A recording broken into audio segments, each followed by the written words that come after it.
आज मैं आपको स्वयं का अनुभव बताने जा रहा हूं कि जब भगवान का वास आपके घर में होता है तो आपके बीच कैसे संबंध बन जाते हैं, पति पत्नी के बीच कैसे संबंध बन जाते हैं, सास बहू के बीच में, माँ बेटे के बीच में और बच्चों के बीच में कैसे संबंध बनने शुरू हो जाते हैं, कैसा व्यवहार आप एक दूसरे से करना शुरू कर देते हैं। क्योंकि मैं आपको बता दूं कि जब भगवान आपके घर में वास करते हैं तो सकारात्मक ऊर्जा को लेकर आते हैं, माता लक्ष्मी को लेकर आते हैं, सुख समृद्धि को लेकर आते हैं। और जब वो आपके घर में विराजमान हो जाते हैं तो आपका घर सुगंधित हो जाता है, पूर्ण रूप से सुगंधित हो जाता है। और सभी के हृदय में जो नेगेटिव ऊर्जा होती है, जो नकारात्मक विचार होते हैं, वो नष्ट हो जाते हैं। एक दूसरे के प्रति जो द्वेष ईर्ष्या होती है वो नष्ट हो जाती है और एक ऐसा माहौल बन जाता है जिस माहौल को आप स्वयं देखकर हैरान हो जाते हैं कि ऐसा हमारे घर में क्यों हो रहा है। तो अगर आपके घर में ऐसा होने लगे, ऐसा व्यवहार आपका परिवार करने लगे, तो इसका मतलब भगवान का वास आपके घर में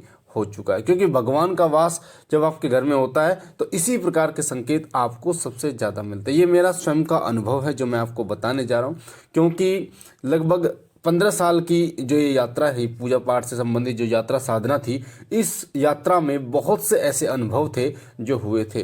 कई बार प्रेतों से सामना हुआ, कई बार देवताओं से बात हुई, कई बार ऐसा भी हुआ कि साधना खंडित हुई। बहुत सारे उतार चढ़ाव आए, तब जाकर एक ऐसा सतह आया जब ईश्वर की कृपा प्राप्त हुई, बाबा भोलेनाथ और महाकाली की कृपा प्राप्त हुई, गोगा जहारवीर और माता शीतला की कृपा प्राप्त हुई, मेरे पितरों की कृपा प्राप्त हुई। तो इंसान जो है वो धीरे धीरे संभलता है, गिर कर ही उठता है। बार बार जब वो चलता है तो धीरे धीरे उसको समझ में आता है कि अब आपको क्या करना चाहिए, क्या करना चाहिए। कई बार आपको गलत लोग भी मिलते हैं, पर धीरे धीरे समय आने पर सही दिशा आपको मिल जाती है।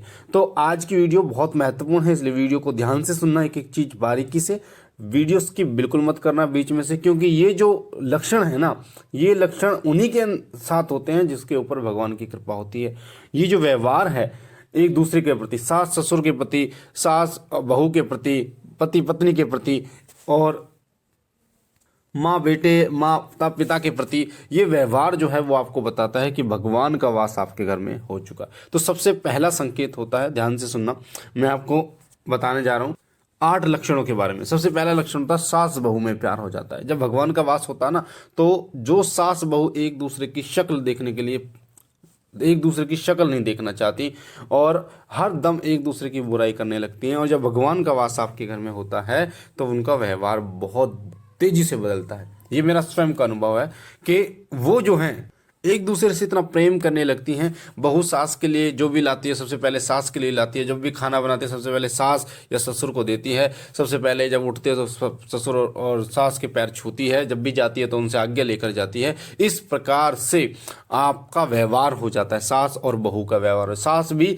बहू की बातें मानती है, बहू कहीं जाने के लिए कहती, कभी कोई परेशानी नहीं करती, ना कोई दिक्कत करती, माँ की तरह, बेटे की तरह मानती। यानी कि सास और बहू का व्यवहार माँ और बेटी का व्यवहार में बदल जाता है और एक दूसरे के प्रति जो द्वेष और ईर्ष्या होती है वो खत्म हो जाती है। तो ये पहला लक्षण होता है कि भगवान का वास आपके घर में हो गया।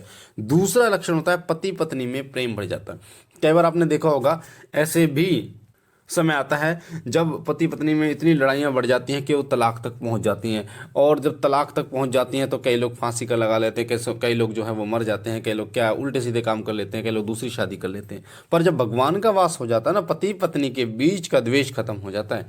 पति पत्नी में चाहे वो कोई भी हो, चाहे शारीरिक परेशानी हो चाहे वो मानसिक परेशानी हो, सभी नष्ट हो जाती हैं। पति पत्नी के बीच एक ऐसा डोरा है वो बन जाता है जो एक दूसरे को एक धागे में पिरो रखता है। पति पत्नी में इतना प्यार बन जाता है, एक दूसरे की बातें मानना लोग शुरू कर देते हैं। साथ ही तीसरा लक्षण होता है पति पत्नी एक दूसरे पर विश्वास करना शुरू कर देते हैं। पति कहीं भी घूमे, पत्नी कहीं भी घूमे, कभी उनको एक दूसरे पर अविश्वास नहीं होता। विश्वास होता है कि मेरे पति या मेरी जो पत्नी है वो ठीक है और हर प्रकार से मेरा साथ देती है। तो ये तीसरा लक्षण होता है। चौथा लक्षण होता है कि वो एक दूसरे को समझने की शक्ति उनको प्राप्त होती है। वो एक दूसरे को समझते हैं कि उनको अब क्या करना है, आगे क्या करना है। वो एक दूसरे की बात मानते हैं, पति पत्नी एक दूसरे की समझ को वो देख कर कार्य करते हैं। ये चौथा लक्षण होता है। पांचवा लक्षण होता है कि आपका जो पूरा परिवार है, पूरा परिवार वो पूजा पाठ, धर्म संबंधी कारणों की तरफ उनका मन लगने लगता है, उनका विश्वास होने लगता है। जो आपके घर में कभी किसी ने पूजा नहीं की थी, वो हाथ जोड़ के मंदिर में जाने लगते हैं। वो व्यक्ति भगवान का नाम लेना शुरू कर देते हैं, वो व्यक्ति मंदिर जाना शुरू कर देते हैं। तो परिवार में ये जो अध्यात्म फैलता है, ये भगवान की कृपा के कारण ही फैलता है, जो सभी के मस्तिष्क पर वास करता है और सभी को जो धर्म के कारण हैं उनमें लगा देता है। धर्म के कारण जैसे जैसे पशु पक्षियों को खाना, चुग्गा खिलाना, आटा खिलाना, इस प्रकार रोटी खिलाना, इस प्रकार के धार्मिक कारणों में लगा देता है। छठा जो लक्षण होता है वो होता है कि पितृ, कुलदेवी और कुलदेवता और कुलदेवी की तरफ आपका रुख होने लगता है। जो आपके पितृ हैं, आपकी कुलदेवी है, उनकी तरफ आपका रुख होना शुरू हो जाता है। आप अपने पितरों को मनाना शुरू कर देते हैं, आप अपनी कुलदेवी के स्थान पर जानना शुरू कर देते हैं, कुलदेवता के स्थान पर जाना शुरू कर देते हैं, उनके बारे में जानने की कोशिश करना आप शुरू कर देते हैं। तो ये जो छठा लक्षण है, ये लक्षण भी आप भगवान के वास होने का ही एक लक्षण होता है, जो बताता है कि भगवान का वास आपके घर में हो चुका है। साथ ही सातवां जो लक्षण है वह है कि सफाई का विशेष ध्यान उस घर में होता है। जिस घर में भगवान का वास होता है उस घर में सफाई का विशेष ध्यान होता है। यानी कि अगर छोटा सा थोड़ी सी भी गंदगी हो जाती है तो तुरंत उसको साफ कर दिया जाता है। ऐसे नहीं है कि घर की बहू उसको साफ करे, कोई भी घर का बेटा या जो माता है कोई भी, वो उनको बिल्कुल भी गंदगी पसंद नहीं होती। ना ही घर में पसंद होती है, ना कमरे में पसंद होती है, ना हॉल में, ना बाथरूम में, बिल्कुल भी गंदगी पसंद नहीं होती। और मंदिर के आसपास तो बिल्कुल भी पसंद नहीं होती। तो बार बार सफाई करने का मन करता है, बार बार सफाई करने का, आंखों में चुभता है। आपने देखा होगा कई लोगों को आंखों में चुभता है, अगर थोड़ा सा भी गंदगी हो जाए तो वो आंखों में चुभता है, वो तुरंत झाड़ू से उसको सही कर देते हैं या कपड़ा मार देते हैं।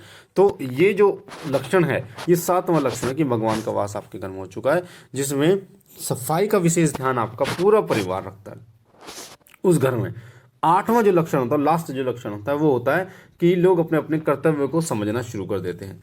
अपने अपने कर्तव्य का मतलब है कि जैसे बेटा है, जो बड़ा बेटा है तो वो अपने कर्तव्य को समझता है कि मुझे पालन पोषण पूरे घर का करना है। सास है तो वो अपना जो कर्तव्य समझती है कि मुझे सबका देखभाल, बच्चों की देखभाल करनी है। बहू है वो सबका अपना कर्तव्य जो है समझती है। इसी प्रकार से सभी बच्चे हैं तो वो अपना कर्तव्य समझते हैं कि माँ बाप की सेवा करना है, पढ़ाई करनी है। तो सभी अपने कर्तव्य को समझना शुरू कर देते हैं, सभी धर्म के कार्य पर चलना शुरू कर देते हैं, अच्छाई के कार्य पर चलना शुरू कर देते हैं, सही काम करना पर शुरू कर देते हैं, गलत काम से इनकार कर देते हैं। और इस प्रकार के अगर लक्षण आपके अंदर, आपके घर में दिखाई दे तो इसका मतलब भगवान का वास 100% आपके घर में हो चुका है। क्योंकि भगवान जब वास करते हैं ना तो प्रत्यक्ष और अप्रत्यक्ष दोनों रूप में करते हैं। वो आपको दिखाई भी देते हैं कई बार स्वप्न के माध्यम से, कई बार दिखाई भी नहीं देते, केवल वो ज्योति के ऊपर ही वो आ जाते हैं। इसलिए भगवान का वास जब आपके घर में होता है तो ऐसे लक्षण आपको दिखाई देते हैं। और अगर ये लक्षण दिखाई दे इसका मतलब भगवान का वास आपके घर में हो चुका है। आप उनकी सेवा बढ़ाइए, उनकी कृपा प्राप्त करने के लिए और ज़्यादा उनकी सेवा कीजिए, मंदिरों में जाइए, आप प्रसाद बांटिए, व्रत कीजिए, साथ ही मंत्र जाप कीजिए। इस प्रकार के कार्य यानी भगवान से जुड़े कार्यों में समय निकालिए तो आप देखेंगे कि वो आपका बेड़ा पार कर देते हैं। और हर प्रकार से फिर जिस प्रकार आपका व्यवहार आपके परिवार में रहता है उसी प्रकार आपका व्यवहार संबंध आपके परिवार में होता है, और उसी घर में जो संस्कारी जो है वो बच्चे जन्म लेते हैं। तो मुझे आशा है ये जानकारी आपको पसंद आई होगी। पहली बार चैनल पे है तो चैनल को लाइक कीजिए, शेयर कीजिए, साथ ही बेल आइकन को दबाइए ताकि जो जानकारी हम डालें वो सबसे पहले आपको प्राप्त हो। कमेंट में ओम नमः शिवाय जरूर लिखिए। बाबा भोलेनाथ से मैं विनती करता हूँ कि बाबा भोलेनाथ आप पर और आपके परिवार पर सदैव अपनी अनुकंपा बनाए रखें। आप और आपका परिवार सदा सुखी रहे, स्वस्थ रहे, खुश रहे, आपके तमाम कार्य बनते रहें। बाबा भोलेनाथ आप पर कृपा करें। हम मिलते एक नई जानकारी के साथ, तब तक के लिए ओम नमः शिवाय, ओम नमः शिवाय, ओम नमः शिवाय।